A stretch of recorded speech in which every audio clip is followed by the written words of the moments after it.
এই দেখুন এখানটাই একটি ভূতের চালা আছে। এই ভূতের চালা এখনো জাগেনি, এখনো সে শুয়ে আছে কবরের মধ্যে।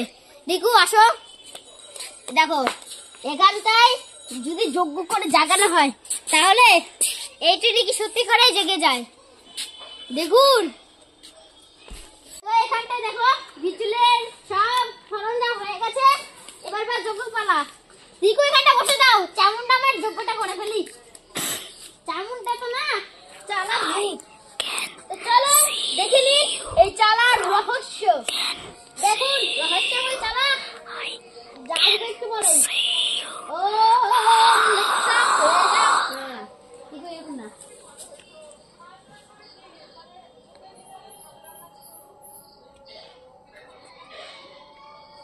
ওম নমঃ নমঃ সদেতান্তি মদদে ঘোরাং পদে শততং রেশনাশায় গোবিন্দক্ষালুঙ্গলম বেতালম। আরে আমার চোখ অনেক ভিতর জাগবে ও বাগত মেদগ্র শততং রঙ্গলে নমঃ। চালা জাগো, চালা জাগো। আরে এটা কি করে হচ্ছে?